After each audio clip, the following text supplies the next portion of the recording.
Hello and welcome to this first video in our lecture on biometrics and token-based user authentication. In the first part of this lecture, we're going to wrap up our discussion of biometrics.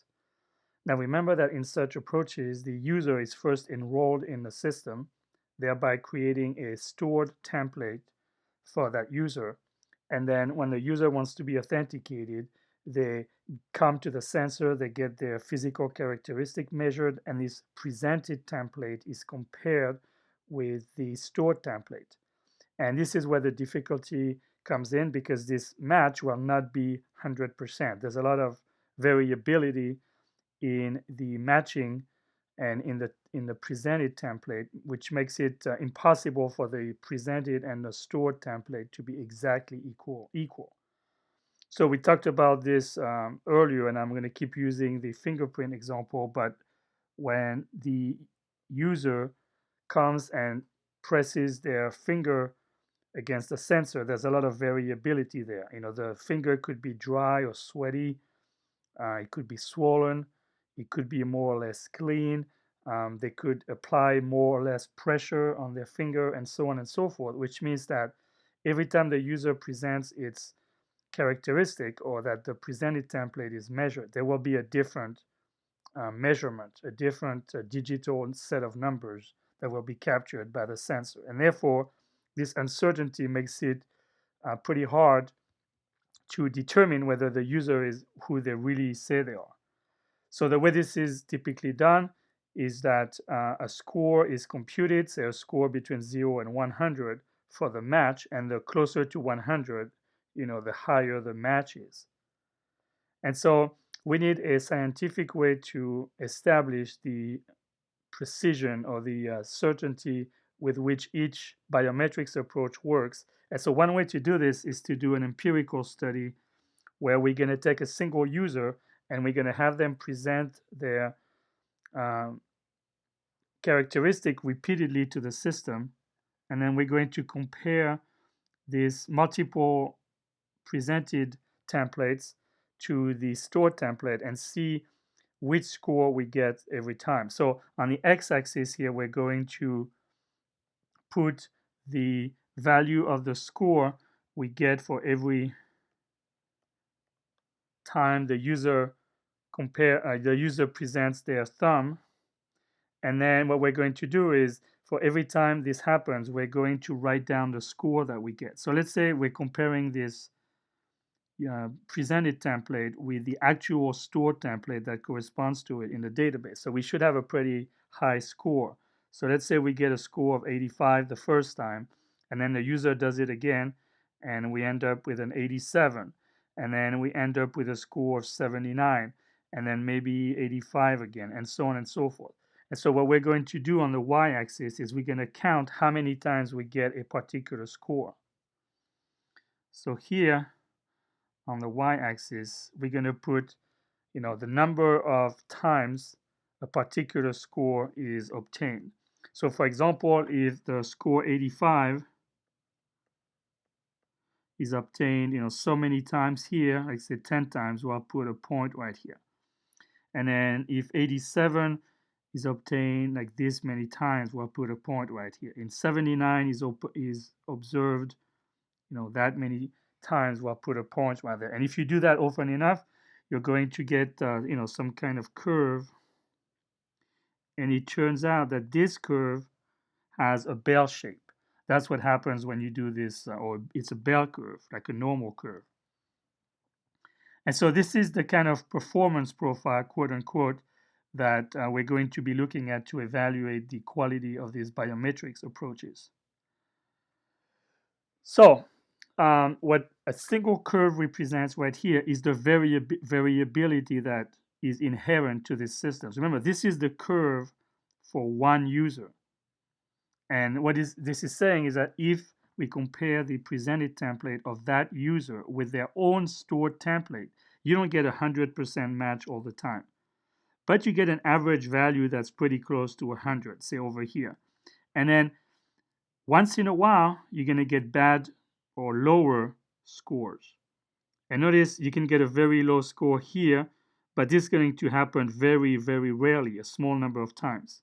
And similarly, you can get very, very good scores, close to 100, but that's going to happen a small number of times. But on average, you'll get a pretty good score, say 85. So now what you do is, to measure this biometric system, we're going to compare that to the case where we compare the presented template to the template of another user, where the template shouldn't match. Clearly, most of the scores are going to be closer to 0, or at least lower than 85. And so when we do that, we get another curve that is the curve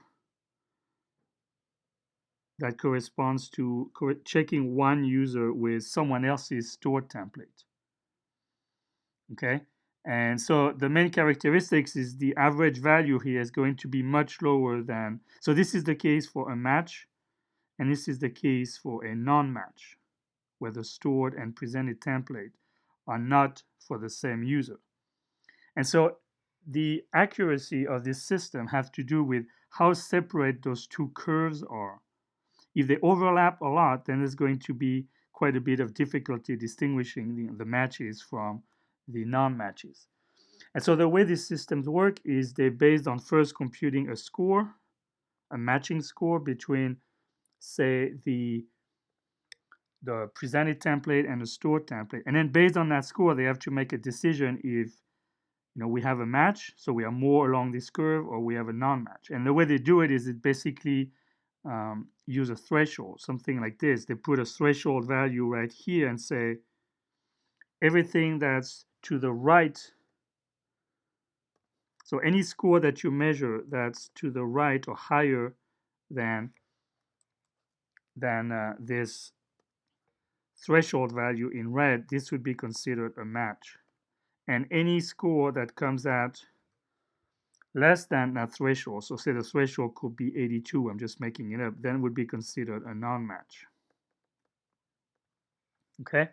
So again, the process is first we do experiments, we generate those curves for a particular user, and then we generate a curve for match and a non-match.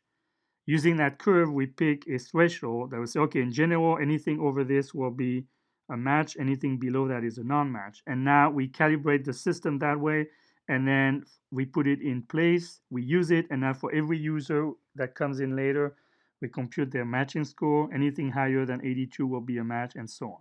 Now, of course, the reason this is not foolproof is because there is some uncertainty. So, for example, it's possible that a real user, in other words, an authenticated user, a user whose stored template matches the presented template, would be on this curve, and because the score is less than 82, then they would be considered a non-match. So that would be a false negative. But there's also the possibility, so this is a false negative right here.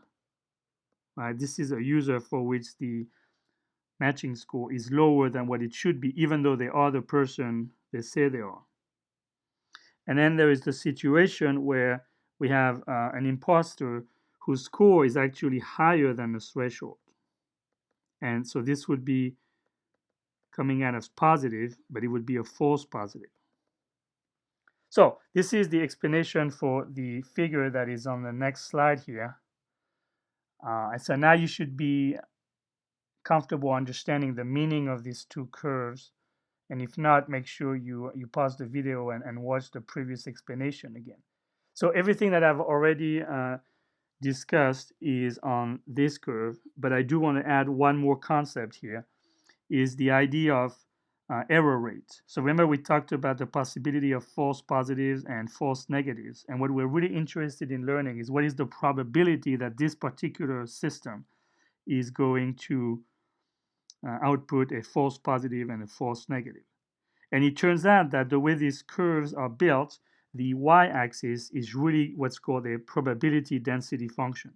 You don't really have to worry about what that actually is, but what you should know what it means is that the probability in this case is basically the area under the curve. So for example, the probability of a false positive which is basically the same as a false match. The probability of a false positive is the area under the curve corresponding to the imposter profile between the threshold value. So this is the threshold value. So the shaded area here in light gray, this is the probability of a false positive. Again, this is because of the meaning of these curves, which are density functions. And so the probability is always the area under the curve, under the probability density function. And similarly, the probability of a false negative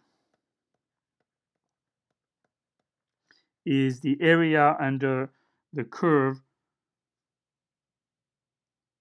for the genuine profile between the threshold and to the left of the threshold. So this would be the probability for a false negative or false non-match, which is the same thing. So this is the reason why these curves are important, because once we have built this curve for a particular fingerprint sensor, for example, we are able to determine where to position the threshold, further to the right or further to the left, to determine whether where to make the cut between a positive and a negative. And the one thing that's very important to realize is that as you move this threshold, these two probabilities are going to change because the area under the curve depends on the position of the threshold. Since this area is defined on the left, in this case, by the position of the threshold, and is defined, the area under the curve depends on the position here on the right for this case. And in particular, there is a trade-off. You notice that if you get too many false negatives right here, you might decide to move the threshold to the left. You want to lower the threshold. So you're going to reduce this area right here, maybe to this part. But doing so, you will increase the area under the curve for the false positives. So basically what this means is if you want to get a lower rate of false negatives, you're going to get a higher rate of false positives. So it is for you to determine, as the owner and calibrator of these systems, which rate you're willing to accept on either side of the threshold. So this is all explained in text right here. I'm going to let you give you some time to read this, but basically this is the main takeaway from this lecture, is that setting the threshold is the key point in getting the accuracy that you want, but there will not be a perfect accuracy, and usually the smaller the false positives you're going to get, then the larger, the more numerous false negatives you're going to get, and vice versa. So this is something you need to be aware with this biometric system. Again, this is a problem of accuracy that does not exist with passwords, since a password either matches or doesn't with 100% accuracy.